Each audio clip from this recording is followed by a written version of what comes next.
Hello, this is Dave Hurwitz, Executive Editor at ClassicsToday.com, here with a solution to a repertoire problem. Now, you may recall in our talk about Stravinsky's Les Noces, Svadebka, the wedding, I said it's a tough piece to program because it's scored for 4 pianos and percussion, and unless you want to do Carl Orff's Catulle Carmina for the same forces, which, isn't as popular as Carmina Burana and not as great as Les Noces, but it's a lovely work. You still need to find something to play with it. I have the answer. The answer is Martinu's Bouquet of Flowers. Here it is.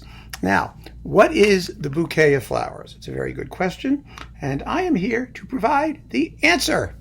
A Bouquet of Flowers is a chamber cantata for mixed chorus, children's chorus, soloists, small orchestra, and it's wonderful. It's great. I think it's one of the greatest works for choir and orchestra of the 20th century. It's a serious piece, although the orchestra is small. The forces are not huge, but it's 47, 48, 50 minutes long, which is not inconsiderable. It has a couple wonderful instrumental interludes, and it has the following movements based on folk texts, just like Les Noces. You get it? It's a folk Slavic thing, like Les Noces is. And if you're looking for folk Slavic things, instead of, phony ancient Greek things like Carl Orff did, here is the work for you. So the movements are called, well, first there's an overture. His Sister a Poisoner. Ooh, that's juicy, isn't it? Then there's an idyll, an orchestral movement.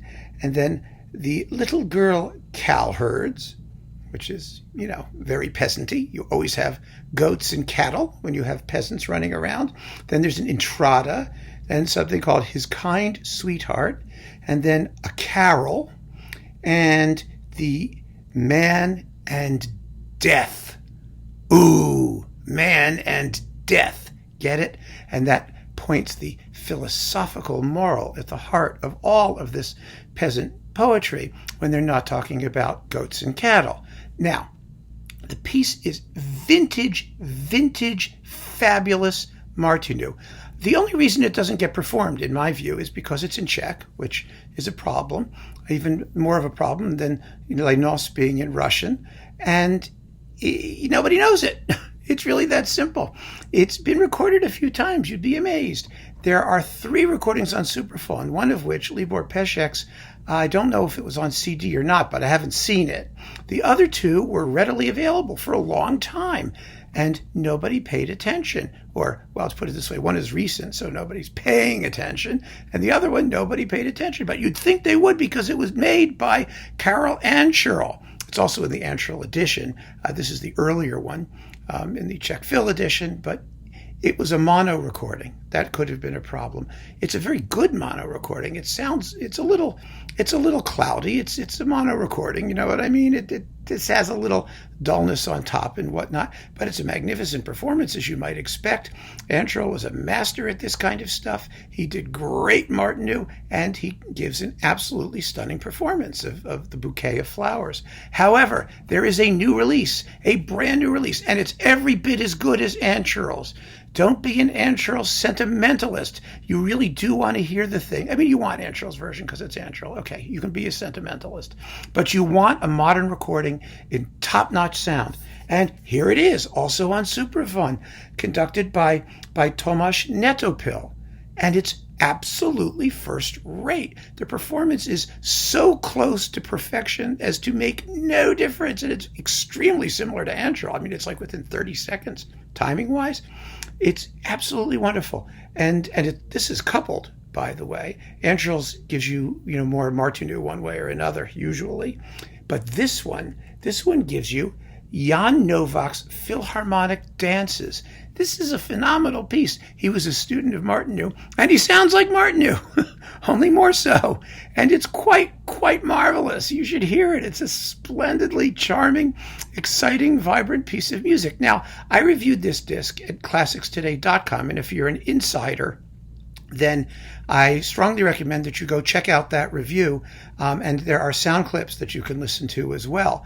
But I also got permission from Supraphon. Thank you, Supraphon, to use the occasional sound clip as well for you on YouTube. And so I have a different sound clip, which I'm going to play you just to give you a sample of this. It's a little bit of the shortest movement. It's called a carol. It has that, Martinu's music has that quality of just simplicity and sweetness, especially in his folk vein. But it's a sweetness that's completely uncloying. I think it's because of his really lively rhythmic sense and his bright colors and his use of sort of hard sounds, woodwinds and bits of percussion and syncopated rhythms, things like that. It makes the piece sound charming and delightful, and it preserves the folk-like simplicity, but it never turns saccharine, and it's never insipid. Never, ever. Nothing he wrote, it's amazing that way, that you could write music that's so purely diatonic and so simple sounding, but also so completely original and uncloying. It's marvelous. So take a moment and listen to just, half a minute from The Carol.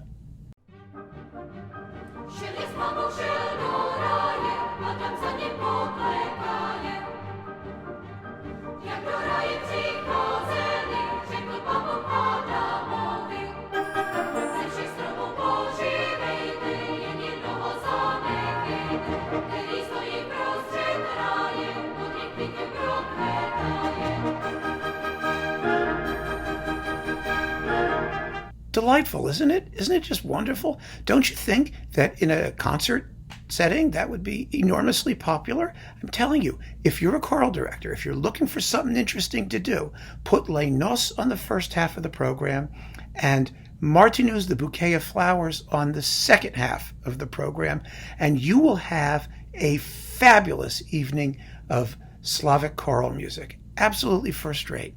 So that is my recommendation. Keep on listening, folks. Check out Martinu's Bouquet of Flowers. You owe it to yourself. Take care.